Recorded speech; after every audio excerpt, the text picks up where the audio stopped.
اعوذ باللہ من الشیطان الرجیم بسم اللہ الرحمن الرحیم یا ایہا الذین آمنوا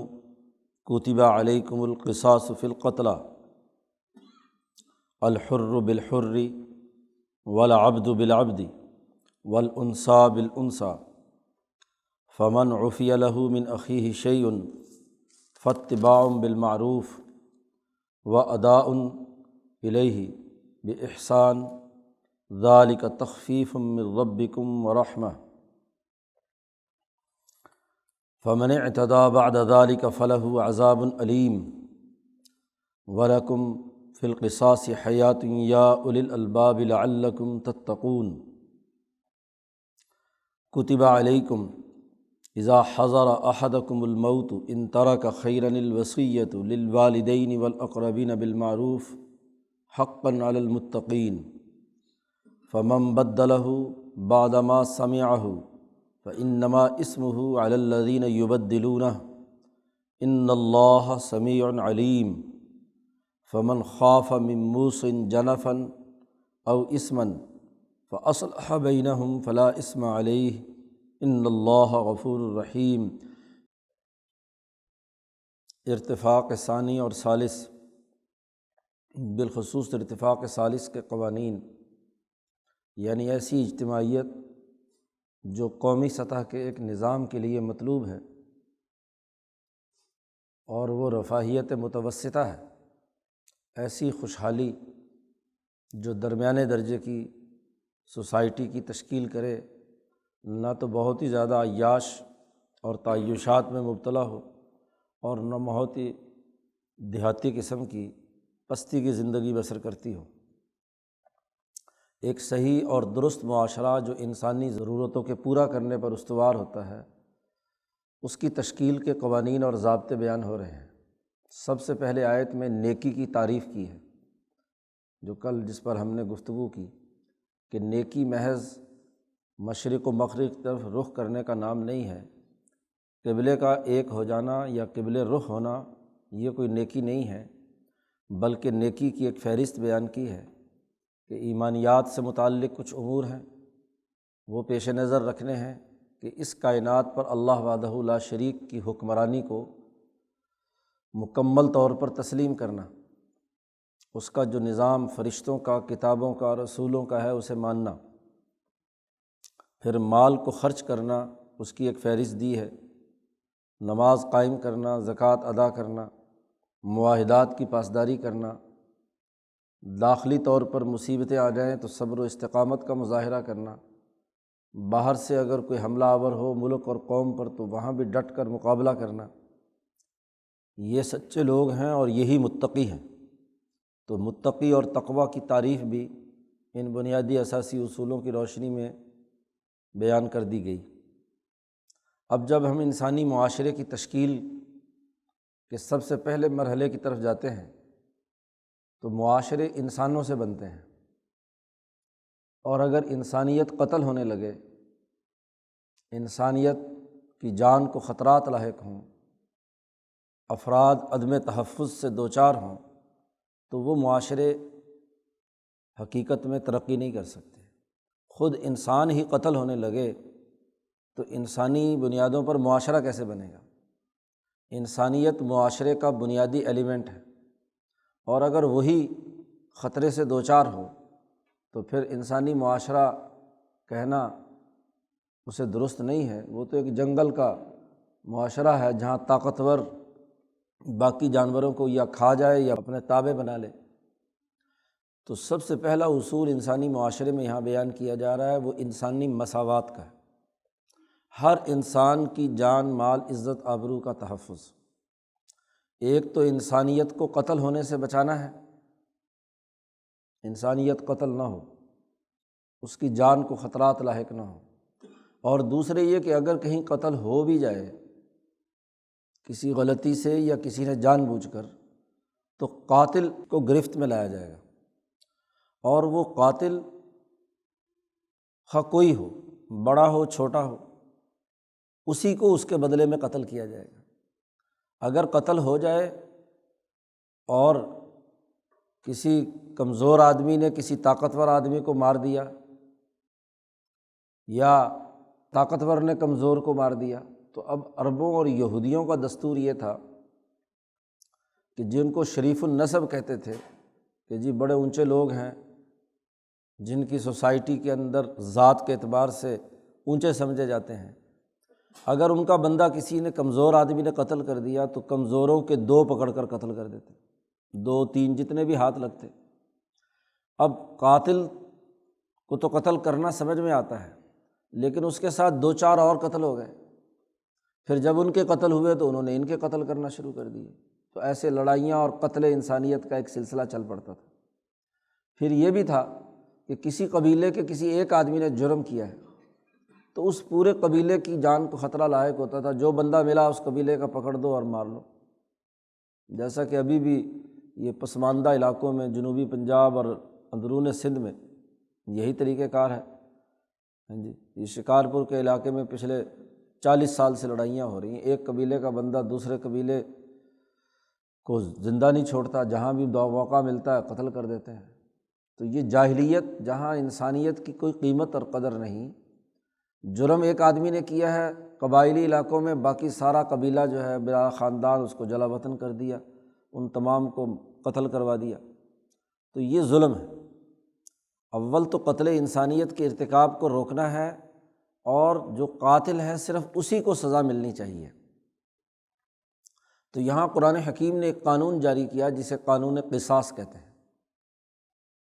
قصاص عربی زبان کا لفظ ہے، اور امام شاہ ولی اللہ دہلوی فرماتے ہیں کہ اس کا مطلب ہے مساوات اور مماثلت۔ المصوّع میں بھی حضرت نے یہی اس کی تحقیق اور تشریح بیان کی ہے، جہاں فقہی اور احادیث سے متعلق امور پر بحث کی ہے، اور جشا صاحب نے تفسیر اور ترجمہ قرآن حکیم فتح الرحمن لکھا ہے، وہاں بھی قصاص کا ترجمہ ای المماثلہ والمساوات، یعنی قصاص جس آدمی نے خواہ وہ باعزت تھا سوسائٹی میں، اس نے اگر کسی دوسرے انسان کو قتل کیا، بدلے میں اس قاتل کو ہی صرف قتل کیا جائے گا، اس کے ساتھ دو چار اور کو نہیں کیا جائے گا، یا کسی کمزور نے کیا ہے، یا کسی غلام نے کیا ہے، یا کسی عورت نے کیا ہے۔ تو چونکہ عرب معاشرے میں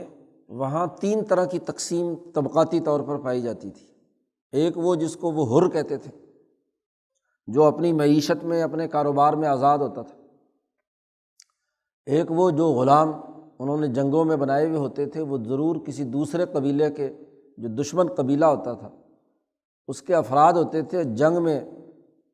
وہ گرفتار ہو گئے اور انہیں غلام بنا لیا گیا۔ اب اور تیسرا طبقہ جو سب سے زیادہ پسماندہ سمجھا جاتا تھا وہ خواتین تھیں، عورتیں تھیں، انسا۔ تو یہ وہاں طبقاتی نظام موجود تھا، اور اسی کے مطابق ان کے معاملات طے پاتے تھے۔ قرآن حکیم چونکہ قصاص کا قانون بیان کر رہا ہے، تو جو محاورہ اس وقت موجود تھا اسی کے تناظر میں قرآن حکیم نے ایک گفتگو کی ہے یہاں پر، اور قانون جاری کیا ہے۔ سب سے پہلے تو یہ قانون جاری کیا، یا ایھا الذین آمنوا، اے ایمان والو، کتب علیکم القصاص فی القتلی، تم پر فرض کیا گیا ہے، کتبہ لکھ دیا گیا ہے، یہ فرمان جاری ہو چکا ہے احکم الحاکمین کی طرف سے، اللہ کی حکومت کی طرف سے حکم جاری ہو چکا ہے، تحریر میں آ چکا ہے، ضابطہ بن گیا ہے، فرض کر دیا گیا ہے کہ القصاص فی القتلی، کہ تمہارے جتنے مقتولین ہیں ان میں قصاص ہوگا، برابری کرنا۔ حضرت شیخ الہند نے ترجمہ کیا برابری کرنا۔ بعض مفسرین نے یہاں قصاص کے ترجمے کیے ہیں، باقی جتنے بھی تقریباً مفسرین ہیں وہ بدلے میں بندہ قتل کرنا، مقتولین میں ان کا بندہ مار دینا۔ صرف یہ بات نہیں ہے، حضرت شاہ صاحب فرماتے ہیں کہ یہ بڑا وسیع لفظ ہے۔ قاصاصہ عربی میں کہتے ہیں کسی کے نقش قدم پر چلنا۔ قرآن نے بھی استعمال کیا ہے، جب موسیٰ علیہ السلام اور خضر علیہ السلام جب اپنی اصل منزل سے آگے نکل چکے تھے، 24 گھنٹے کے سفر کے بعد جب واپس چلے تو اپنے ہی قدموں کے نشانوں کو دیکھ کر ان پر پاؤں رکھتے ہوئے آئے، تو اپنے نقش قدم پر چلے، تو وہاں قرآن حکیم نے قصصا کا لفظ استعمال کیا ہے۔ تو قصاص کا مطلب یہ ہے کہ جو انسان قتل ہوا ہے اس کے بدلے کا برابر کا جو قاتل ہے صرف اس کو قتل کیا جائے گا، دونوں کے درمیان برابری ہے، اور تمام انسان برابر ہیں۔ انسانی جان ہونے میں، انسانیت میں کوئی طاقتور، کوئی کمزور، کوئی غلام، کوئی عورت، کوئی بچہ، کوئی بڑا، کوئی بوڑھا، اس میں کوئی تفریق نہیں۔ یہ تفریقات ذیلی اور ضمنی ہیں کہ کوئی بوڑھا ہو گیا، کوئی جوان ہو گیا، کوئی بچہ ہے، کوئی عورت ہے اور کوئی مرد ہے، کوئی کسی حالات کے جبر سے غلام ہو گیا، کوئی آزاد ہو گیا۔ تو یہ انسانوں کی جو تقسیمات ہیں یہ ذیلی ہیں، جیسے نسلیں الگ ہیں، لباس کی وضاقت الگ ہے، کھانے پینے کا ذوق مختلف ہے، تو یہ اختلاف ہوتا رہتا ہے۔ لیکن انسانیت میں، انسانی معاشرے میں جو انسانی روح اور انسانی جو خصوصیات ہیں اس کے حوالے سے فرض کیا گیا ہے تم پر القصاص، مساوات۔ مساوات تمہارے اندر ہے، مماثلت ہے، ہم مثل ہے۔ تو چونکہ یہاں انسانی جان کا معاملہ تھا، قتلہ، اس لیے یہاں انسانی جان کے احترام کے تناظر میں بات بیان کی جا رہی ہے۔ مولانا سندھی رحمۃ اللہ علیہ کہتے ہیں یہی بنیادی قانون ہے جو عربوں پر ہمیشہ حاوی رہا، اسی لیے خلافت راشدہ کے زمانے میں اسی قانون کی بنیاد پر ہر انسان کی عدل و مساوات کی خصوصیات کو پیش نظر رکھا جاتا رہا ہے۔ سیاسیات و معاشیات اور اجتماعیات و عمرانیات میں انسانی جان، ہر ایک انسانی جان محترم ہے۔ قرآن حکیم نے دوسری جگہ پر بھی کہا وَلَقَدْ كَرَّمْنَا بَنِي آدم، ہم نے تمام بنی آدم کو معزز بنایا ہے۔ تکریم انسانیت کی اساس پر انسانیت کی تشکیل ہوئی ہے، تو انسانیت میں تمام افراد میں آپس میں مساوات ہے۔ اب چونکہ وہاں 3 طرح کے طبقے موجود تھے، یہاں آیت میں ان 3 طرح کے طبقوں کے تناظر میں خاص طور پر مساوات کا حکم دیا گیا، تاکہ ان کا جو محاورہ ہے، ان کا جو عرف ہے، اس کے بارے میں واضح کیا جائے۔ کیا؟ الحر بالحر، آزاد بدلے میں آزاد کے قتل کیا جائے گا۔ جو آزاد ہے، حر عربی میں وہ کہتے تھے کہ جو لوگ جن میں زیادہ غیر معمولی جسمانی اور دماغی صلاحیت ہوتی تھی اور وہ معیشت میں آزاد ہوتے تھے، یعنی اپنی محنت، مشقت، زراعت، صنعت یا تجارت، ان تینوں شعبوں میں اپنی مہارت، صلاحیت اور اپنی طبیعت کی تیزی کی وجہ سے اپنی معیشت میں خود مختار ہوتے تھے، وہ کسی کے سامنے ہاتھ نہیں پھیلاتے تھے، وہ کسی کے محتاج نہیں ہوتے تھے۔ اور ہر وہ آدمی جو اپنی معیشت میں خود آزاد نہ ہو، کسی کے تابع ہو، زراعت ہو رہی ہے اس میں وہ بطور مزدور کے کام کر رہا ہے، بطور ورکر کے کام کر رہا ہے، کسی کمپنی میں وہ بطور ورکر کے کام کر رہا ہے، ملازم کے طور پر کام کر رہا ہے، وہ اپنی معیشت میں آزاد نہیں ہے، وہ اس معاشی سسٹم میں جکڑا ہوا ہے جو ایک اچھے مینیجر نے بہت اچھے انداز میں اپنے معیشت کو خود مختار بنایا ہوا ہے، اس کا جو سربراہ ہے۔ تو آزاد وہ شمار ہوتا تھا جو اپنی معیشت میں آزاد ہے، اور العبد وہ شمار ہوتا تھا چاہے وہ کمزوری کیوں نہ ہو، یعنی باقاعدہ غلام نہ بھی ہو۔ اس کو شاہ ولی اللہ صاحب نے کہا ہے حجت اللہ میں، العبد بالطبع، طبی طور پر وہ ماتحتی کا کام کرنے کی اہلیت رکھتا ہے، اس میں لیڈرشپ کی، قیادت کی، نئے کاروبار اور نئے معاشی امور کو تخلیق کرنے کی اہلیت نہیں ہوتی۔ وہ بنے بنائے نظام میں کہیں کل پرزہ تو بن سکتا ہے، لیکن خود وہ کوئی چیز نئی تخلیق کر کے اس کا حصہ بننے یا اس کا رزق لینے کی اہلیت اور صلاحیت نہیں رکھتا۔ تو دوسرا طبقہ العبد بالعبد، اگر غلام قتل ہوا ہے تو اس کے بدلے میں غلام ہی قتل ہوگا۔ اب طاقتور کا کوئی غلام قتل ہو گیا تو پھر جو کمزور لوگ ہیں ان کا آزاد قتل کر دیتے تھے۔ تو اس طرح یہ اس سوسائٹی کے اندر طبقاتی نظام موجود تھا۔ تو قرآن حکیم نے بالخصوص ان کے ذہنوں میں جو انسانی سوسائٹی کے طبقات تھے ان کو ٹارگٹ کر کے کہا کہ دیکھو یہاں مساوات لازمی اور ضروری ہے، کہ اگر کوئی آزاد قتل ہوا ہے تو یہ نہیں کہ دوسرے کے کیا ہے کئی بندے پکڑ کے قتل کر دو، اس کے بدلے میں جو آزاد ہے وہی قتل کیا جائے گا، قاتل اگر آزاد ہے۔ اور اگر غلام نے قتل کیا ہے تو پھر غلام ہی قتل ہوگا جو قاتل ہے، قاتل خواہ غلام ہو چاہے آزاد ہو۔ یا آگے خاتون کا تذکرہ آ رہا ہے، والانثیٰ بالانثیٰ، کسی شریف گھرانے کی عورت قتل ہو گئی تو یہودیوں اور وہاں کے عربوں کا مشرکین کا یہ طریقہ کار تھا کہ جو قاتل قبیلہ ہوتا تھا اس کا کسی مرد کو پکڑ کر قتل کر دیتے تھے، بلکہ ایک کیا دو قتل کرتے تھے کہ جی ہماری عورت بڑی قیمتی ہے لہذا اس کے بدلے میں تمہارے 2 بندے مارے جائیں گے۔ تو قرآن حکیم نے اس تناظر میں کہا الانثیٰ بالانثیٰ۔ حضرت شیخ الہند رحمۃ اللہ علیہ فرماتے ہیں کہ یہ جو 3 کو خاص طور پر بیان کیا ہے یہ اسی سیاق و سباق کے تناظر میں ہے۔ اس کا یہ مطلب نہیں ہے کہ اگر حر اور عبد، غلام اور آزاد میں سے کسی ایک نے دوسرے کو قتل کیا ہے تو پھر دوسرے غلام کو مثلاً قتل نہیں کیا جائے گا یا حر کو قتل نہیں کیا جائے گا، یا مرد نے عورت کو قتل کیا ہے تو مرد کو عورت کے بدلے میں قتل نہیں کیا جائے گا، یہ نہیں۔ جب پہلے قانون بیان کر دیا القصاص کہ تمام انسانی روحیں برابر ہیں اور تمام کے درمیان مساوات ہے، انسانی جان کو جب خطرہ لاحق ہو یعنی قتل کا ارتکاب ہو جائے اس وقت آپ کو قاتل کو قتل کرنا ہے، چاہے وہ آزاد ہو چاہے وہ غلام ہو چاہے وہ عورت ہو۔ اور یہ بات حدیث نے واضح کر دی کہ یہاں یہ جو تقسیم یہاں پر کی گئی ہے اس کا مفہوم مخالف کا اعتبار نہیں ہے۔ ایک اصطلاح ہے اصول فقہ کی کہ یعنی جو بات ہم کہہ رہے ہیں اس کا الٹا مطلب نہیں سمجھا جائے گا کہ جہاں جب چونکہ یہ کہا جائے کہ جی آزاد کو آزاد کے بدلے میں قتل کیا جائے گا تو کیا آزاد کو غلام کے بدلے میں قتل نہیں ہوگا۔ اسی طرح مرد نے اور عورت کو قتل کر دیا تو مرد کو قتل کیا جائے گا اس کے بدلے میں۔ لیکن یہاں چونکہ ان کے ذہنوں میں جو تصورات موجود تھے تقسیم کے، اس کو بالخصوص قرآن حکیم نے یہاں پر بیان کیا اور پھر حدیث نے اس کا دائرہ مزید وسیع کر دیا۔ اور اس سلسلے میں سب سے جامع ترین جو موقف ہے وہ امام اعظم امام ابو حنیفہ رحمۃ اللہ علیہ کا ہے۔ وہ القصاص کے قانون کی مساوات کو پیش نظر رکھتے ہیں، حتیٰ کہ وہ یہ کہتے ہیں مسلمان معاشرے میں اگر کوئی کافر ذمہ جو آپ کی ذمہ داری پر جس کو آپ نے امن و امان دیا ہوا ہے، آپ نے اپنا شہری ڈکلیئر کر دیا ہے، اس کی جان کا تحفظ آپ کے ذمہ تھا اور کسی مسلمان نے کسی کافر کو قتل کر دیا تو مسلمان کو کافر کے بدلے میں قتل کیا جائے، کیونکہ انسانی جان میں وہ کافر بھی مسلمان کی جان کے برابر ہے۔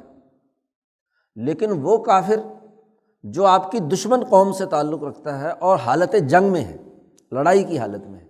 آپ نے دشمن کے فوجی قتل کیے ہیں حالت جنگ میں اور وہ کافر ہے تو اسے قتل کیا تو ظاہر ہے اس کا تو قصاص کا معاملہ نہیں ہے، کیونکہ مولانا سندھی یہ فرماتے ہیں کہ جو دشمن قوم ہے وہ تو انسانیت کے لیے خطرہ ہے، یعنی اس معاشرے کے تمام انسانوں کے لیے وہ دشمن حملہ آور خطرہ ہے، تو اس خطرے سے یہ انسانیت کی بقا ہے۔ وہ جو فوجی اپنے دشمن سے لڑ رہا ہے اور اس کو قتل کر رہا ہے تو وہ تو انسانیت کی بقا کی جنگ لڑ رہا ہے، اپنی دفاع کی جنگ لڑ رہا ہے، تو دفاع پر کسی کو قتل کرنے کا کیا مطلب؟ اس لیے کافر حربی جسے کہتے ہیں فقہ کی اصطلاح میں، ایسا فوجی جو دشمن کی طرف سے لڑ رہا تھا اور لڑائی کے دوران وہ مارا گیا تو وہاں قصاص کا یہ قانون جاری نہیں ہوگا۔ آپ اپنی سوسائٹی کی جو اجتماعیت ہے اس کے دائرے کی بات کریں، اس دائرے میں جو انسان بھی پرامن رہ رہا ہے اور آپ کی ملک کا شہری ہے، خواہ وہ کافر ہے یا مسلمان ہے، کسی عقیدے کا ہے کسی نسل کا ہے، آزاد ہے یا غلام ہے یا عورت ہے، انسانی جان کے اعتبار سے وہ مساوی حیثیت رکھتا ہے۔ یہ قانون بیان کرنے کے بعد اب یہ بات طے شدہ ہے کہ مقتول کا جو قاتل ہے اسے بدلے میں قتل کیا جائے گا، اس کی جان بھی لی جائے گی۔ کیوں اس کی جان لیا جانا اس لیے ضروری ہے؟ اس کی ایک وجہ آگے جا کر بیان کی قرآن حکیم نے کہ وَلَكُمْ فِي الْقِصَاصِ حَيَاتٌ يَا أُولِي الْأَلْبَابِ، اے عقل مند لوگو اس قصاص کے قانون میں تمہارے لیے زندگی ہے۔ جب ایک قاتل کو پتہ ہے کہ میں نے اگر کسی انسان کو قتل کیا تو میری بھی جان ماری جائے گی تو کون آدمی اپنی جان کو لینے کے درپے ہوگا؟ تو اس لیے وہ قتل کے ارتکاب سے بچے گا۔ تو زندگی انسانیت کے لیے دنیا کی، اور اگر وہ قاتل مقتول کے بدلے میں قتل ہو گیا، اس کا بدلہ اتر گیا، تو وہ آخرت کے حوالے سے کیا ہے؟ زندہ ہے۔ دنیا میں گویا کہ اپنے کیے کی پوری سزا اس نے بھگت لی، تو اس کے لیے آخرت کی زندگی ہے۔ دنیا میں بے شک بظاہر اس کی زندگی ختم ہو گئی، لیکن چونکہ جتنا جرم کیا تھا اس جرم کے مطابق اس کی سزا برابر کی اسے مل گئی، تو اب آخرت کے عذاب سے وہ بچ جائے گا۔ لیکن انسانی معاشرے میں ہر قاتل کو یہ پتہ ہو کہ ہر حال میں مجھے پھانسی چڑھنا ہے، میں نے بھی قتل ہونا ہے، اگر میں نے قتل کیا تو کون اپنی جان کو قتل کرنا چاہتا ہے؟ اپنی جان لینا بڑا مشکل ہے، سوائے اس کے کہ جو خودکشی کرے۔ تو اور وہ خودکشی کرنے والا خود بھی کیا ہے؟ اذیت دنیا کی بھی برداشت کرتا ہے اور آخرت کی اذیت بھی برداشت کرتا ہے۔ تو وہاں بھی اس کے لیے سخت وعید آئی ہے کہ وہ مرنے کے بعد بس خودکشیاں ہی کرتا رہے گا، ساری قبر میں اور حشر کے میدان تک بار بار اپنا گلا گھونٹتا رہے گا، بار بار زہر کھاتا رہے، جس ذریعے سے اس نے خودکشی کی ہے اسی اذیت کے عذاب میں وہ مبتلا رہے گا۔ تو یہ بھی انسانی زندگی کے لیے بہت خطرناک بات ہے۔ تو انسانی معاشرے میں انسانوں کی بقا یہ سب سے پہلی ضرورت اور تقاضا ہے۔ انسان باقی ہیں تو سیاسی نظام کا وجود ہوگا، اجتماعیت قائم ہوگی، سیاسی ڈھانچے کا نظام قائم کیا جا سکے گا، اور پھر سیاست کا بنیادی مقصد امن و امان قائم رکھنا ہے۔ تو امن و امان میں سب سے پہلی چیز انسانی جان کو خطرات جو لاحق ہیں ان سے بچانا ہے۔ تو قصاص کا یہ قانون بیان کر دیا گیا کہ قاتل کو مقتول کے بدلے میں قتل کیا جائے گا، خواہ وہ کوئی ہو۔ البتہ فمن عفی لہ من اخیہ شیء، اگر مقتول کے ورثاء وہ کسی طریقے سے معاف کریں اگر قاتل کو، پھر جس کو معاف کر دیا جائے، عفی یا مجہول، پھر جس کو معاف کیا جائے اس کے بھائی کی طرف سے کچھ بھی معاف کر دیا گیا۔ کچھ بھی کا مطلب مثلاً مقتول کے ورثاء 3 4 5 ہیں، تو ان میں سے کسی ایک نے معاف کر دیا یا 2 نے معاف کر دیا، تو اب ایسا تو نہیں ہو سکتا کہ اس قاتل کے 5 ٹکڑے کیے جائیں، ایک ٹکڑا زندہ رکھا جائے اور باقی مار دیے جائے، نہیں۔ اب وہاں یہ بات تو طے شدہ ہے کہ قصاص تو نہیں لیا جائے گا۔ البتہ اگر کسی نے معاف کیا ہے بغیر کسی پیسے کے، اور کوئی اس کو کہا جائے گا کہ بھائی اس کی دیت مقرر کر لو، اور اس دیت کے مطابق کیا ہے تمہیں دیت ادا کرنی ہے، فاتباع بالمعروف، تو پھر اس قاتل کو یہ چاہیے کہ وہ معروف طریقے سے اپنے عرف کے مطابق وہ اتباع کرے، اور وہ اداء الیہ باحسان، اور اس مقتول کے جو ورثاء ہیں ان کو اوپر کچھ احسان کرے، ان پر کچھ نہ کچھ خوبی کے ساتھ کچھ نہ کچھ انہیں ادا کرے۔ اگر تو دیت طے ہو گئی ہے کہ اس دیت پر وہ معاف کر رہے ہیں تو وہ دیت پوری کی پوری دینا ضروری ہے، اور اگر دیت طے نہیں بھی ہوئی، انہوں نے ویسے ہی معاف کر دیا انسانی نقطہ نظر سے، تو ان کے جو درجات بلند ہونے ہیں وہ تو ہونے ہی ہیں، لیکن اس قاتل کی ذمہ داری ہے کہ پھر بھی ان کی داد رسی کے لیے کچھ نہ کچھ ان کو دے۔ وَأَدَاءٌ إِلَيْهِ بِإِحْسَانٍ، اور قرآن کہتا ہے ذَلِكَ تَخْفِيفٌ مِّن رَبِّكُمْ وَرَحْمَةٌ، یہ تمہارے رب کی طرف سے نرمی ہے، قانون میں تخفیف ہے، کمی ہے اور مہربانی ہے۔ اصل تو یہی ہے کہ قاتل کو قتل کیا جانا ضروری ہے۔ اب اس کا یہ مطلب نہیں کہ ہر حال میں سوسائٹی کے اندر انسانوں کے قتل کو رواج دینا ہے۔ قانون تو اس لیے بنایا گیا ہے انسانیت کا تحفظ ہو، تو یہ قاتل کی جان لینا بھی تو دراصل کیا ہے؟ ایک انسان کی جان لینا یہ بھی تو کیا ہے؟ سوسائٹی کے اندر ایک بندے کی کمی ہے، کرنا ہے۔ تو قانون انسانوں کے لیے ہوتا ہے، انسان قانون کی بھیڑ نہیں چڑھتے کہ آپ یہ کہیں کہ ہر حال میں چاہے مقتول کے ورثاء معاف بھی کر دیں تب بھی کچھ وہ سوسائٹی اس کو معاف بھی کر رہی ہو، تب بھی وہ آپ نے قاتل کو ہر ہاتھ میں پٹھے چڑھانا ہے، اس کو ضرور قتل کرنا ہے۔ تو انسانیت کی بقا کے لیے قانون میں یہ لچک رکھی جاتی ہے کہ اگر انسانیت کی بقا اس میں ہے، اس کو شرم اور حیا آئے اور اس کو عبرت پکڑے اور آئندہ وہ اس طرح کی کوئی سی قسم کی کوئی حرکت نہ کرے، قاتل انسانیت کی بقا کا حلف اٹھائے، تو پھر ضرور ہے ہاں جی کہ اس کو قتل اگر نہیں کرتے، لیکن یہ اختیار مقتول کے ورثاء کو ہے کہ وہ اس کے لیے وہ کریں، اس کے جو ولی ہیں۔ مقتول کے ولی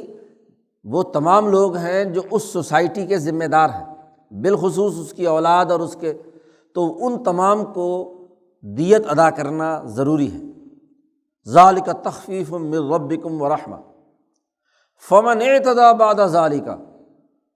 اور اگر معاف کرنے کے بعد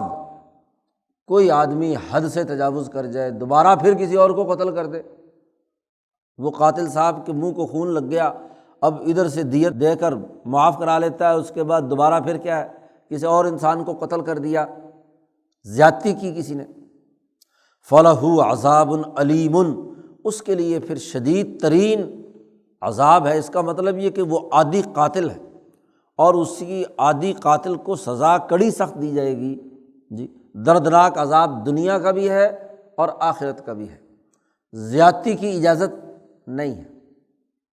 وہ تو گویا کہ عادی مجرم ہو گیا، اس عادی مجرم کی سزا ہونا بہت ضروری ہے۔ اسی طریقے سے اگر کسی نے دیت طے کر لی اور دیت طے کرنے کے بعد اس نے اس دیت کو ادا نہیں کیا، یہ زیادتی کی، تو یہ بھی کیا ہے، ان کے لیے بھی عذاب ہے۔ غلط بات ہے کہ آپ ایک معاہدہ کر رہے ہیں اور آپ ایک چیز کی ادائیگی کرنا چاہتے ہیں اور معاہدہ کرنے کے باوجود اس پر عمل درآمد نہیں کرتے۔ وَلَكُمْ فِي الْقِصَاصِ حَيَاةٌ يَا أُولِي الْأَلْبَابِ، تمہارے لیے اس قانون قصاص میں زندگی ہے، حیاتن یا اولی الالباب، اے عقل مند لوگو، لعلکم تتقون، تاکہ تم متقی بن جاؤ۔ یہ قانون ہم نے اس لیے نافذ کیا ہے کہ تم قتل انسانیت کے ارتکاب سے بچتے رہو۔ تقویٰ کا بنیادی اساسی اصول انسانی معاشرے میں انسانی مساوات کو تسلیم کرنا ہے، اور پھر قانون میں زندگی یہی ہے کہ قاتل کو یہ خطرہ لاحق ہے کہ مجھے میری جان جانی ہے تو کوئی قاتل بھی یہ حرکت نہیں کرے گا۔ یہ قانون جس کا تعلق جان کے تحفظ سے تھا اسے قرآن حکیم نے یہاں بیان کیا، اور قانون قصاص یا قتل و مقتول کے سلسلے میں جو ان کے ہاں فرسودہ قانون موجود تھا اس پورے قانون کو منسوخ کر دیا گیا۔ جان کے تحفظ کے بعد سب سے اہم ترین چیز مال ہے، تو مال کے بارے میں ایک قانون جاری کیا گیا۔ شروع میں یہ قانون جاری کیا گیا تھا اور پھر اس قانون کی مزید تشریح سورۃ النساء کی آیات وراثت میں کر دی گئی۔ اس کی وجہ سے یہ قانون غیر مؤثر ہو گیا، کیونکہ یہ اجمالی طور پر پہلے قانون آیا تھا مال کی تقسیم سے متعلق، اور جب اس کی تفصیلات آ گئیں، اس کی جزیات طے ہو گئیں، حقوق اور وراثت متعلقہ طے ہو گئے، تو پھر اس قانون کی اب ضرورت باقی نہیں رہی۔ قرآن حکیم نے یہاں یہ قانون اور ضابطہ بیان کیا، کتب علیکم اذا حضر احدکم الموت ان ترک خیرا الوصیۃ للوالدین والاقربین بالمعروف۔ عربوں میں یہ بھی دستور تھا مال کے سلسلے میں کہ آدمی فوت ہو جاتا تو اس کا سارا مال اس کے اولاد اور اس کی بیوی کے پاس چلا جاتا تھا۔ صرف اولاد اور بیوی اس کے مالک ہوتے تھے، بلکہ اولاد میں بھی جو بڑا بیٹا یا بڑا فرد ہوتا تھا وہی اس پر قابض ہو جاتا تھا۔ یہ ان کا ایک دستور وراثت مال کے حوالے سے ایک تقسیم کا طریقہ کار ان میں موجود تھا۔ تو شریعت نے پابندی، ہوتا یہ تھا کہ ایک آدمی بیچارہ مارا گیا، اس کے ماں باپ زندہ ہیں، بوڑھے ہیں، اب وراثت میں ان کو کوئی مال نہیں ملتا تھا۔ ایسے ہی دیگر عزیز و اقارب جو ہیں ان کے جو حقوق اس مال کے ساتھ متعلق ہوتے تھے ان کو بھی کچھ نہیں ملتا تھا۔ تو یہاں حکم دیا گیا کہ کتب علیکم، تم پر یہ بھی فرض کر دیا گیا ہے کہ اذا حضر احدکم الموت، جب تم میں سے کسی ایک کو موت حاضر ہو، مرنے کے قریب ہو، ان تارکا خیرن، بشرطے کہ چھوڑے کچھ مال، اگر اس نے کوئی مال اس کے پاس ہے، جائیداد ہے، زمین ہے، پیسہ ہے،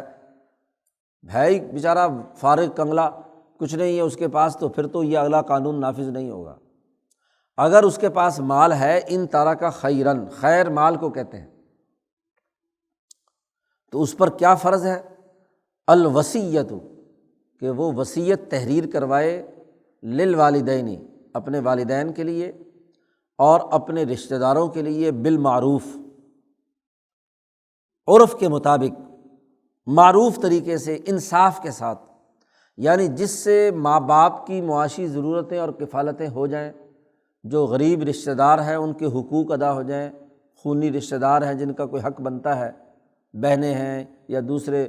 بھائی ہیں وغیرہ وغیرہ، تو ان رشتہ داروں کے حقوق بھی ادا ہو جائیں۔ حقاً علی المتقین، یہ حکم لازم ہے پرہیزگاروں پر، متقی لوگوں پر، یعنی مال میں بڑی اہم ترین بات کہ مرنے کے بعد اس مال کی تقسیم میں والدین کا بالخصوص اور رشتہ داروں کے حقوق کا ہونا لازمی اور ضروری ہے، تاکہ ایک تو دولت کا ارتکاز صرف اولاد کے اندر ہی نہ ہو جائے، مخصوص طبقے کے اندر نہ ہو جائے۔ وراثت کا یہ قانون بیان کرنے کے لیے شروع میں یہ آیت نازل ہوئی کہ الوصیۃ، دین اسلام کا بنیادی طریقہ کار یہ ہے کہ جہاں تو انسانیت کو خطرہ لاحق ہو اور کسی پرانے قانون کو مکمل طور پر منسوخ کرنا لازمی اور ضروری ہو، وہاں تو وہ یک بارگی ایک قانون نافذ کرتا ہے اور مکمل پرانے قانون کو منسوخ کر کے نیا قانون لے آتا ہے۔ جہاں ایسی معاملات نہ ہوں، فوری کوئی ایسی ضرورت درپیش نہ ہو، تو وہاں قرآن حکیم کا طریقہ تدریج کا ہوتا ہے، بالتدریج، کہ پہلے ذہن بنایا جائے پھر اگلا قانون جاری کر دیا جائے۔ جیسے شراب اب عربوں کے اندر رچی بسی ہوئی تھی، تو اس کو مکمل طور پر ختم کرنے کے لیے مرحلہ وار کام کیا گیا۔ اسی لیے حضرت عائشہ صدیقہ رضی اللہ تعالیٰ عنہ فرماتی ہیں کہ اگر پہلی دفعہ سخت آرڈر آتا کہ بس آج کے بعد شراب حرام ہے، تو بہت سے لوگ جو ہے نا ایڑیوں کے بل پھر جاتے، وہ کہتے ہیں یہ کیا بات ہے، شراب تو ہماری ضرورت اور تقاضا ہے، اور شراب کو کیا ہے مکمل طور پر حرام کر دیا گیا ہے۔ تو کبھی عرب اس کو مجموعی طور پر شاید قبول نہ کرتے، لیکن اس کی خرابیاں واضح ہونا شروع ہو گئیں۔ بتدریج کہا گیا کہ یہ ایسی ہے ویسی ہے، نماز کے قریب نہ جانا جب شراب پی لو، اور پھر یہ نہ کرنا وہ نہ کرنا، پھر آخر میں جا کر تیسرے مرحلے میں، اور وہ بھی ایک واقعہ وقوع پذیر ہوا، تو ظاہر ہے کہ یہ خطرناک الارمنگ صورتحال تھی، سب کو پتہ چلا، تو یہ بہت بڑا معاملہ تھا۔ اس لیے فوری طور پر حکم اس وقت آیا کہ انما الخمر والمیسر والانصاب والازلام رجس من عمل الشیطان فاجتنبوہ، چھوڑ دو اس کو۔ تو 3 مرحلوں میں کیا ہے، شراب کی حرمت ہوئی ہے۔ ایسے ہی یہ وراثت، مال کا معاملہ تھا، تو مال کے معاملے میں پرانے ان کے ضابطے طریقہ کار چلا آ رہا تھا، تو اس میں سب سے پہلے مرحلے میں تو ان سے یہ کہا گیا کہ والدین کے حقوق ادا کرنے، اس لیے ہر آدمی وراثت کے اس قانون، مرنے کے بعد تو کوئی ان کو نہیں دے گا، وراثت وصیت کر کے لکھ کے جاؤ کہ میرے مال میں سے اتنا میری ماں کے لیے، اتنا میرے باپ کے لیے، اتنے میرے فلاں فلاں رشتہ داروں کے لیے۔ تو الوصیۃ، وصیت کرنا ہے والدین کے لیے، رشتہ داروں کے لیے، معروف انصاف کے ساتھ۔ یہ بھی نہ ہو کہ اپنی اولاد کا حق مار دو، اپنی بیوی کا حق مار دو، انصاف کے ساتھ ان کو ان کی ضرورت پوری کرو۔ حقاً علی المتقین، یہ پرہیزگاروں پر لازمی بات ہے۔ اچھا، اب خطرہ لاحق یہ ہوتا تھا کہ مرنے والا تو مر گیا، اب وصیت اولاد کے قبضے میں چلی جاتی تھی، اور وہ وصیت میں ہیرا پھیری کریں، اپنی طرف سے جعلی وصیت جاری کر کے پارٹی کے چیئرمین بن جائے۔ فمن بدلہ بعد ما سمعہ فإنما اسمہ علی الذین یبدلونہ، مرنے والا تو نیکی کے ساتھ ایک صحیح وصیت کر کے گیا، اور بعد میں اگر اس کے ورثاء نے اس میں تبدیلی کی، تو جس نے بھی تبدیلی کی، قرآن نے یہ بات سختی کے ساتھ بیان کر دی، فَمَن بَدَّلَهُ بَعْدَ مَا سَمِعَهُ، بات سن لی تھی، سنا کر وصیت لکھی گئی تھی، وصیت میں جو کچھ بات آ چکی تھی، اس کے باوجود مرنے کے بعد، میت کے مرنے کے بعد کوئی طاقتور وارث جو ہے اس وصیت میں تبدیلی کرے گا تو فَإِنَّمَا اسْمُهُ عَلَى الَّذِينَ يُبَدِّلُونَهُ، تو اس کا گناہ انہی لوگوں پر ہوگا جنہوں نے تبدیلی کی ہے، مرنے والے پر نہیں ہوگا۔ ہوتا یہ تھا کہ مرنے والا مر گیا اور کسی کمزور کو حق نہیں ملا تو وہ مرنے والے کو برا بھلا کہتے تھے کہ جی اس نے ہم دے کے نہیں گیا زندگی میں یہ وہ۔ تو اللہ پاک نے کہا کہ بھائی زندگی میں تو کوئی ضروری نہیں تھا، اس نے تو وصیت کر دی، اب اس پر کیا گناہ کی بات ہے، اس کو کیوں برا بھلا کہتے ہو؟ یہ تو وہ مجرم ہیں جنہوں نے بعد میں اس وصیت کے اندر تغیر و تبدل کیا۔ علی الذین یبدلونہ ان اللہ سمیع علیم، بے شک اللہ تعالیٰ خوب سننے والا، جاننے والا ہے کہ کس نے، سمیع خوب سننے والا ہے، یعنی میت نے مرنے سے پہلے جو وصیت کی تھی اس کو اللہ نے ریکارڈ کیا ہوا ہے، اللہ کے ڈیٹا میں موجود ہے، سن لیا ہے کہ اس نے کیا وصیت کی تھی اور کیا تحریر لکھی تھی، اور علیم، اور یہ بھی جانتا ہے کہ بعد میں کس کس نے کیا کیا تبدیلیاں کی ہیں اپنے اپنے مطلب اور خواہشات کے لیے، اچھی طرح جانتا ہے۔ فمن خاف من موص جنفا او اثما، اور چونکہ حقوق میں تمام انسانوں کے حقوق کا لحاظ رکھنا ضروری ہے، اگر مرنے والے نے، وصیت کرنے والے نے کوئی زیادتی کی ہے، البتہ یہ کہ وصیت کرتے وقت ساری جائیداد ماں باپ کو دے گیا، اولاد کو سرے سے محروم کر گیا، تو اگر پھر جو کوئی خوف کرے وصیت کرنے والے سے طرف داری کا، جنفن ایک پہلو پر ہی، یعنی ایک ہی وارث کو، والدین کو دے گیا، اماں کو دے گیا، بہنوں کو دے گیا، بھائیوں کو دے گیا، پوری اولاد اور بیوی بچوں کو کیا ہے سرے سے محروم کر گیا وصیت کے نام پر، یا گناہ کا دے کر تو گیا لیکن ان کو بہت تھوڑا سا اور باقیوں کو بہت زیادہ دے گیا، تو اگر اس وصیت کرنے والے نے کوئی غلط کام کیا ہے، اس نے ایک طرف زیادہ میلان ظاہر کیا ہے یا کوئی گناہ کا کام کیا ہے، تو بعد والے لوگوں، یعنی حکومت کی بات ہو رہی ہے نا، ورثاء کی صرف بات نہیں ہو رہی، فَأَصْلَحَ بَيْنَهُمْ، پھر اگر بعد میں جو حکومت ہے یا عدالت ہے وہ ان کے درمیان صلح صفائی کے ساتھ اس کو حصص کے مطابق صلح کرا دے کہ نہیں جو اس نے غلط کام کیا ہے اس کو درست کرا دے، تو فلا اسم علیہ، پھر اس کی وصیت کے اندر اگر کوئی تغیر و تبدل عدالت کرے تو اس کی اجازت ہے۔ وہ تغیر و تبدل کرنا دراصل اصلاح ہے، یعنی مقصد قانون سے انسانوں کے درمیان مال کی تقسیم کو درست طریقے سے جاری رکھنا ہے، ہر آدمی کے حقوق کو عدل و مساوات کے مطابق پورا کرنا ہے۔ یہ مطلب نہیں کہ وصیت کو اگر لازمی کر دیا تو اب ہر حال میں جو وصیت جھوٹی سچی اچھی بری جیسی مرضی کر دے تو اب ہر حال میں اس پر عمل کرنا لازمی اور ضروری ہو گیا، ایسا بھی نہیں ہے۔ تو قانون کا مقصد مالی جو حقوق ہیں ان میں تمام کے حقوق کو یکساں طور پر پیش نظر رکھنا، یہ بنیادی بات ہے۔ تو چونکہ ان کے ہاں انتہا پسندی تھی کہ سرے سے والدین اور رشتہ داروں کے حقوق ہی نہیں تھے، اور یا دوسری طرف کا معاملہ تھا کہ ادھر دے دیا جائے، تو اعتدال اور توازن کے ساتھ قانون بناتے وقت یہ بات لازمی ہوتی ہے کہ سب پہلوؤں کو سامنے رکھا جائے۔ یک طرفہ قانون غصے کے اندر نہیں بنایا جاتا کہ ایک معاملہ ہو گیا بس ہاں جی قانون سخت کوئی جاری کر دو۔ تو قانون سازی میں سوسائٹی کی تمام ضروریات کو سامنے رکھ کر جو اس کے بنیادی تقاضے بنتے ہیں، جس مقصد کے لیے وہ قانون بنایا جا رہا ہے، اسے پیش نظر رکھا جائے کہ مالی معاملات کے اندر ہاں جی توازن ہو، تمام لوگوں کی ضروریات پوری ہوں۔ ان اللہ غفور الرحیم، بے شک اللہ تعالیٰ معاف کرنے والا ہے، رحم کرنے والا ہے۔ بعد میں اگر ان لوگوں نے یا عدالت نے، حکومت ہی ظاہر ہے کہ اس وقت ذمہ دار ہوگی، تو اس کی ذمہ داری ہے اجتماعیت کی پر لازمی ہے کہ وہ اس میں تبدیلی پیدا کرے، لیکن اصلاح کے نقطہ نظر سے۔ تو ایسی صورت میں اس نے غلطی کی ہے یا ان سے کچھ غلطی ہو گئی ہے تو اللہ تعالیٰ معاف کرنے والا ہے۔ انہوں نے جو وصیت میں تبدیلی کی ہے اس کو بھی معاف کرنے والا، رحم کرنے والا ہے، کیونکہ مالی معاملات کو درست کرنے کے لیے یہ قانون جاری کیا گیا ہے۔ یہ قانون وصیت جاری ہوا، اسے قانون وصیت کہتے ہیں، یہ جاری ہوا۔ لیکن پھر بعد میں سورۃ النساء کی وہ آیات نازل ہوئیں جن میں وراثت کا پورا قانون جاری ہو گیا جی، وہاں یوصیکم اللہ فی اولادکم، اللہ نے وصیت کر دی، وہ اس وصیت کا اس وصیت کے ساتھ تعلق ہے۔ یہاں تو اس انسان نے مرنے والے پر فرض کیا گیا تھا کہ وہ وصیت کرے، اس کا جی چاہے کرتا تھا نہیں کرتا تھا، تو ظاہر ہے کہ اختیارات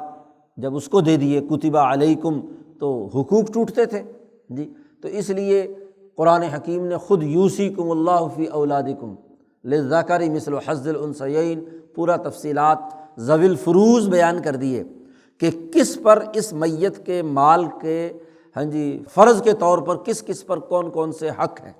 جی۔ ماں باپ کا اگر اولاد موجود ہے تو 8واں حصہ، اور اگر اولاد موجود نہیں ہے تو پھر 4تھا حصہ۔ اسی طریقے سے بیوی کا یہ قانون بیان کیا گیا وغیرہ وغیرہ۔ اسی طریقے سے لڑکے کا اتنا ہوگا، لڑکی کا اتنا ہوگا، ان کو ذوی الفروض کہتے ہیں، وہ 8 اقسام ہیں، اس کے تفصیلی قانون قرآن نے آگے جاری کر دیا۔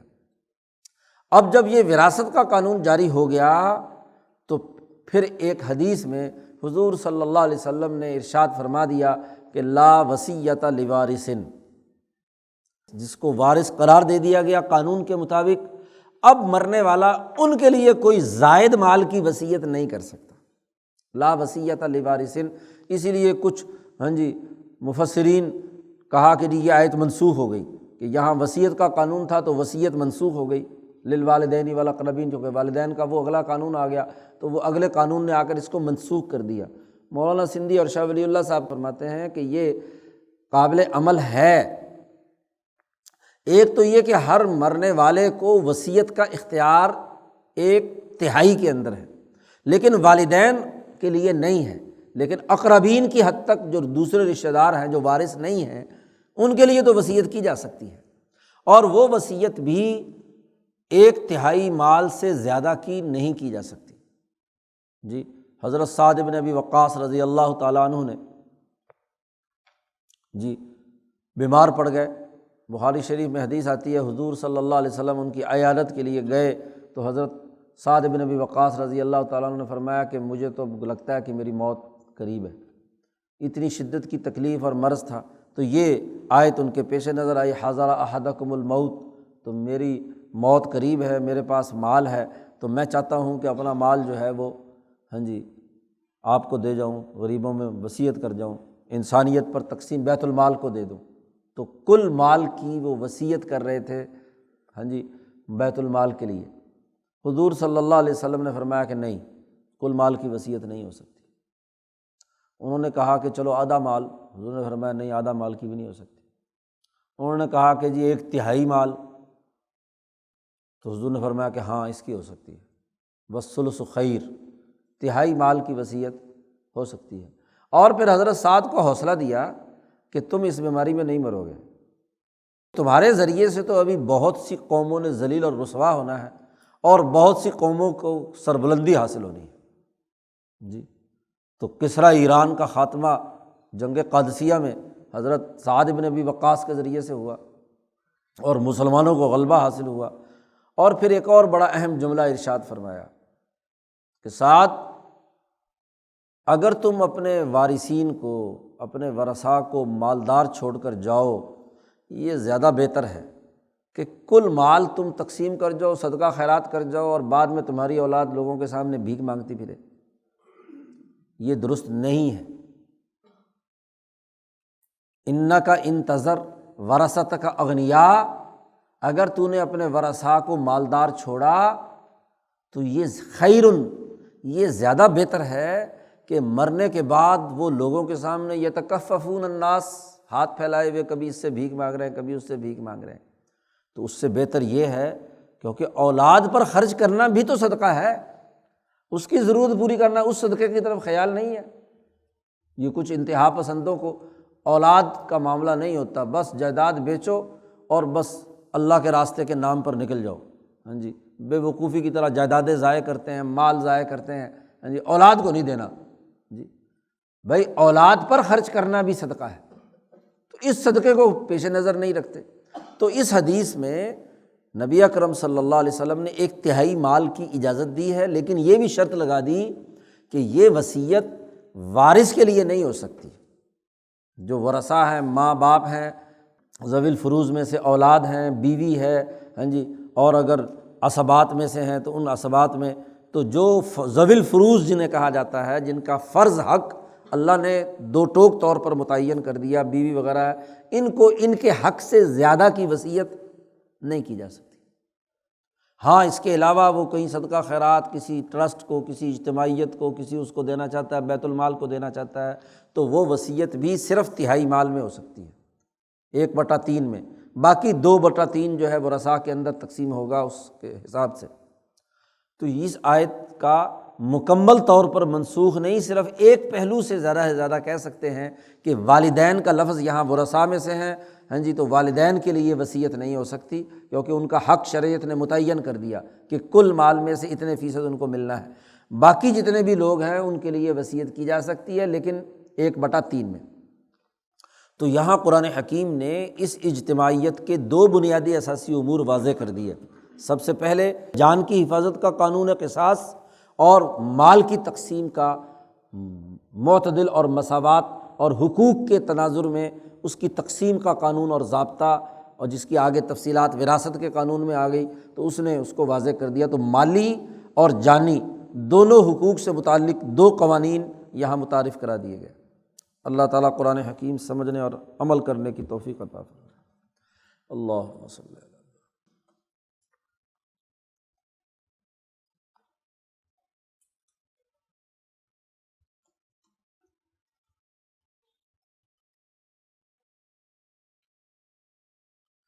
اجمعین۔